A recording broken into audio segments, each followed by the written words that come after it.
నమ్మకం అమ్మ లాంటిది. మా మీద మీ నమ్మకం మిమ్మల్ని తప్పకుండా అమ్మని చేస్తుంది.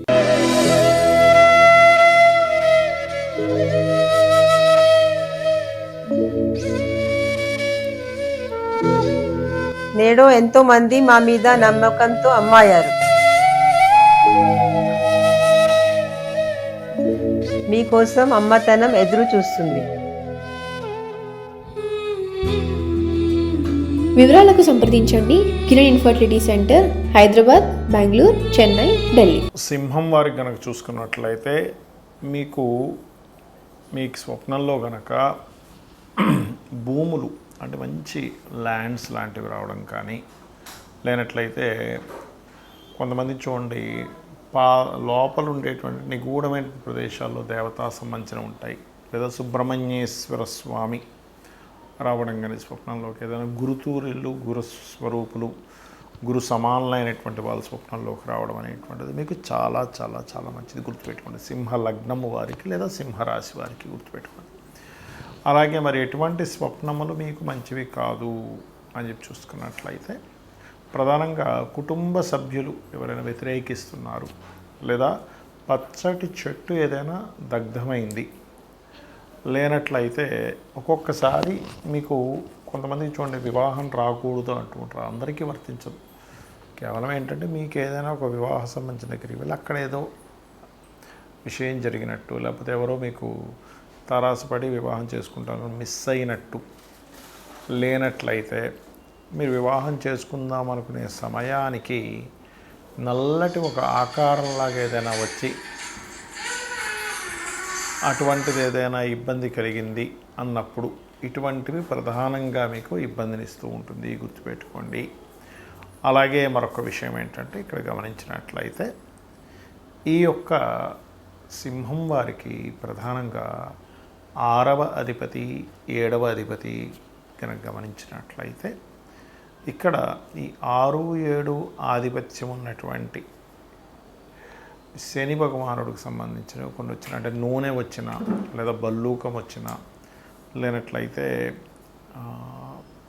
కొన్నిసార్లు చూడండి మనకి ఎక్కడికైనా వెళ్ళినప్పుడు అక్కడంతా నిర్మానుషమైన ప్రదేశాలు, బాగా చీకటిగా ఉంది, చీకటిలోనే వెతుక్కుంటున్నాను, ఇటువంటివి ఏమైనా వచ్చినా సరే కాస్త జాగ్రత్తగా ఉంటూ దత్తాత్రేయుడి యొక్క ఆరాధన చేసుకున్నట్లయితే ఇటువంటి దోషము ఉండదు. ముఖ్యంగా స్వప్న శాస్త్రానికి ఉండేటువంటి రూల్స్ అండ్ రెగ్యులేషన్స్, మనకి శాస్త్రాల్లో చెప్పినటువంటి అంశం ఏమిటి అనే విషయాలు తెలుసుకుందాం. మీకు ఏదైనా ఒక స్వప్నం వచ్చింది అనుకోండి, ఆ యొక్క స్వప్నం ఏదైతే ఉందో దానికి సంబంధించిన విషయంలో మనకి చూడండి, ఎవరైనా డాక్టర్స్ని కన్సల్ట్ చేసిన సైంటిస్టులు ఏమంటారు, మీరు పొద్దున్నంతా మీరు దాని గురించి ఆలోచించారండి అందుకే వచ్చింది అంటారు. అది 100% కరెక్ట్, అందులో డౌట్ ఏం లేదు. 100కి 100% అది నిజం. కానీ మనకి శాస్త్రాల్లో చాలా స్పష్టంగా దాని గురించి ఒక క్లారిటీ ఇచ్చారు. ఏంటంటే, మీరు చూసింది, మాట్లాడింది, అనుమానించింది, అదే పనిలో ఉన్నటువంటి అంశాలు ఏవైతే ఉన్నాయో అదే మరలా మీకు నైట్ స్వప్నంలోకి వస్తే అది స్వప్న శాస్త్రంలో దాన్ని పెద్దగా పట్టించుకోవాల్సిన పని లేదు, డీకోడ్ చేయాల్సిన పని లేదు. అంటే ఎలా అంటే, ఇప్పుడు జూకి వెళ్ళారు, పాములు కనబడ్డాయి, అమ్మో పాము స్వప్నంలోకి వచ్చిందంటే సంబంధం లేదు. లేదా ఏదో మొత్తం ఫైర్ అయిపోయింది చూశారు, అదే స్వప్నంలోకి వచ్చింది, దానికి సంబంధం లేదు. అవి చూడకుండా, మాట్లాడకుండా, అనుమానించకుండా, ఆ పరిస్థితుల్లో మీరు ఎక్కువ తిరగకుండా వస్తే దాన్ని తీసుకోవాలి. ఇక రెండవది ఏంటంటే, స్వప్నశాస్త్రం విషయంలో ఏ సమయానికి వస్తే ఎన్ని రోజుల్లో నెరవేరుతుందని కూడా చెప్పడం జరిగింది. ఏమిటది అంటే, రాత్రి సమయంలో గుర్తుపెట్టుకోండి, రాత్రి 9-10 గంటలప్పుడు మీరు నిద్రపోయారు, 12 లోపల మీకు వచ్చింది, అది 6 నెలల నుంచి సంవత్సరం లోపల మీకు అవ్వచ్చు ఆ స్వప్నం యొక్క రిజల్ట్ అనేది. అది గుడ్ అయితే గుడ్, బ్యాడ్ అయితే బ్యాడ్. అలా కాకుండా మీకు 12 నుంచి 3 గంటల ప్రాంతంలో వస్తాయి, 3 నుంచి 4 నెలలు 5 నెలలు మొత్తం మీద వస్తుంది.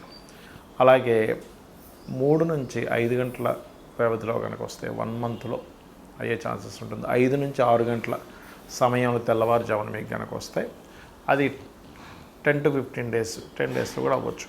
నిద్ర లేస్తూ నాకు స్వప్నం వచ్చిందని వెంటనే నిద్ర లేచాను, పొద్దున్నేమో ఇప్పుడే అవుతుంది అని నిద్ర లేచాను అన్నప్పుడు మీకు అది 1 వీక్లో కూడా అయ్యే ఛాన్స్ ఉంటుంది. 2-3 రోజుల్లో కూడా దాని యొక్క ప్రభావం చూపిస్తుంది. అయితే ఎప్పుడు కూడా మీకు ఎటువంటి స్వప్నం వచ్చినా గుర్తుపెట్టుకోండి, అర్ధరాత్రిప్పుడు మెలకు వచ్చింది ఒక స్వప్నం వచ్చి, అది మంచి స్వప్నం అయితే ఇక నిద్రపోవద్దని చెప్తుంది శాస్త్రం. 2-3 గంటలప్పుడు వచ్చింది, చక్కగా స్నానాది కార్యక్రమాలు చేసుకుని దైవతారాధన చేసుకోవాలట. దుస్వప్నం వచ్చిందండి అన్నప్పుడు కాళ్ళు చేతులు కడుక్కొని చక్కగా మరలా మీరు మీ యొక్క ఇష్టదైవాన్ని తలుచుకుంటూ నిద్రపోయినట్లయితే ఒక మంచి స్వప్నం వచ్చి అది ఆ యొక్క స్వప్న సంబంధించిన దుష్ఫలితాలు పోతాయి. అలాగే చాలామంది తెలియక ఉదయం నిద్రలేచిన వెంటనే వాళ్ళ స్వప్నం గురించి వివరిస్తారు. అలా వివరించవద్దు అని చెప్తుంది శాస్త్రం. నిద్రలేచి చక్కగా మీ కాలకృత్యాలు తీర్చుకొని మీ యొక్క నిత్య దైనందిక కర్మలు ఏవైతే నిత్య ధ్యానము మన సంధ్యావందనము లేనట్లయితే నిత్య పంచోపచార పూజలు లాంటివి అవి కంప్లీట్ చేసుకొని చక్కగా ఆలయానికి వెళ్ళొచ్చి మధ్యాహ్నం భోజనం తర్వాత చెప్పాలి అని చెప్తుంది శాస్త్రం. అలాగే మీకు ఎటువంటి స్వప్నం వచ్చినా దాని నుంచి మీకు మంచి ఫలితమే రావాలి అంటే మీరు చేయవలసినటువంటిది ప్రధానంగా గజేంద్ర మోక్ష ఘట్టము చదవడం కానీ, త్రిజట స్వప్న వృత్తాంతం వినడం కానీ, చదవడం కానీ వినడం కానీ చేయొచ్చు. అలాగే ఒక నామస్మరణ రాముడిది కానీ కృష్ణుడిది నామస్మరణ చేయడం కానీ లేకపోతే రామాయణ మహాభారతాలు లాంటివి వినడం కానీ చేసినట్లయితే 100% ఈ యొక్క దుస్వప్న సంబంధించినటువంటి ఫలితం తొలగిపోతుంది, గుర్తుపెట్టుకోండి.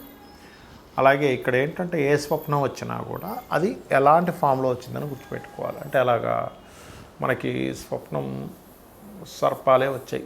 సర్పం కాటేసినట్టుకు వస్తే మంచిది అంటారు, కానీ చుట్టేసినట్టుకు వస్తే మంచిది కాదు.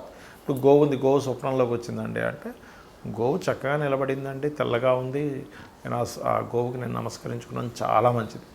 అది మిమ్మల్ని పొడుస్తున్నట్టు వచ్చింది, గోవైనా కూడా మిమ్మల్ని ఎటువంటి యాక్షన్ ఉంది అందులో, అది చూడాలి.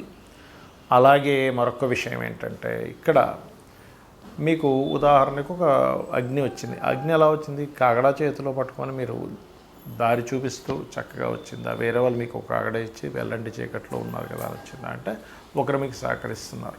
స్వప్నాన్ని ఎప్పుడు కూడా అది ఆ ఫీల్ ఎలా ఉంది మీకు స్వప్నం వచ్చినప్పుడు, అది ఎటువంటి పదార్థాలతో వచ్చింది అనేటువంటిది ప్రతి స్వప్నానికి కూడా ఒక డీకోడింగ్ లాగా మీకు ముందుగా ఫ్యూచర్ చెప్పేలా ఉంటుంది. ఎందుకంటే చాలామందికి చూడండి, కొన్ని ప్రదేశాల్లో మనం నలుగురితో కూర్చున్నప్పుడు ఇదంతా నాకు ఆల్రెడీ ఒకసారి కల్లోకి వచ్చిందంట. ఎలా వచ్చింది మరి? ఫ్యూచర్లో జరగబోయేది ముందుగా ఎలా కల్లోకి వచ్చిందంటే స్వప్నం అనేటువంటిది అదొక శాస్త్రము. దాన్ని బృహస్పతి కూడా రచించాడు, దాని గురించి అనేకమైనటువంటి వాటిలో ఉంది. కాబట్టి ఇది మూఢనమ్మకంగా తీసుకుంటే మీరు ఇందాక నేను చెప్పాను కొన్ని విషయాలు ఆల్రెడీ చూసిందే వచ్చిందండి దాన్ని తీసుకోకండి. అలా కాదు, ఇది ఒక శాస్త్రంగా మీరు పరిగణిస్తూ దీన్ని స్టడీ చేస్తుంది. ఎందుకంటే ఇక్కడ మీకు నష్టపోయేది ఏం లేదు. దుస్వప్నం వచ్చింది, చక్కగా మీరు గజేంద్ర మోక్షం వినడమో చదవడమో చేస్తారు. మంచి స్వప్నం వచ్చింది, దాని రిజల్ట్ మీరు చూస్తారు. శ్రీమాత్రే నమః. ఓం మహాగణాధిపతయే నమః. ఓం గురుభ్యో నమః. ఓం శ్రీమాత్రే నమః. అరుణాం కరుణాతరంగితాక్షీం ధృతపాశాంకుశపుష్పబాణచాపాం అనిమాదిభిరావృతాం మయూకైః అహమిత్యేవ విభావయే భవానీం. శ్రీమాత్రే నమః. ప్రేక్షకులకి ఆ లలితాంబిక అమ్మవారి యొక్క అనుగ్రహం పరిపూర్ణంగా కలగాలన్న స్ఫూర్తి కోరుకుంటూ మనం ఈరోజు ఏ లగ్నము వారికి, లగ్నం తెలియని వారు రాశి వారికి ఎటువంటి స్వప్నాలు వచ్చినప్పుడు జాగ్రత్తగా ఉండాలి, ఎటువంటి స్వప్నములు వచ్చినప్పుడు ముఖ్యంగా అదృష్టం కలగనుంది అనేటువంటి సిరీస్లో మనం ఇంకొన్ని చెప్పుకోబోతున్నాం. అయితే ఇక్కడ ప్రధానంగా స్వప్నానికి కొన్ని రూల్స్ ఉన్నాయి, రెగ్యులేషన్స్ ఉన్నాయి, మనకి స్వప్నశాస్త్రంలో చెప్పడం జరిగింది. అయితే దీని గురించి నేను మీకు ఎండింగ్లో చెప్తాను. సో వీడియో ఎండింగ్ వరకు చూడండి. స్వప్నం అనేటువంటిది ఏంటంటే ఒక దేవత స్వప్నంలోకి వస్తుంది, లేకపోతే మనకి ఇన్సిడెంట్స్ స్వప్నంలోకి వస్తాయి. అలాగే మన పితృదేవతల స్వప్నంలోకి వస్తుందంటే అది ఒక యాక్సిస్ ఉంది, మనకి ఎవరైనా రావడానికి యాక్సిస్ ఉంది. కాకపోతే దీనివల్ల మనం ఏం తెలుసుకోవచ్చు, ముందుగా మనం ఆ స్వప్నం ద్వారా దాన్ని డీకోడ్ చేసుకొని ఒక నిర్ణయం తీసుకుంటున్నాం, ఒక పని చేస్తున్నాం, అది ఎంతవరకు కరెక్ట్ అనేటువంటిది మనకి స్వప్నశాస్త్రం చెప్తుంది. ఒక్కొక్క లగ్నం వారిది మనం తెలుసుకుందాం.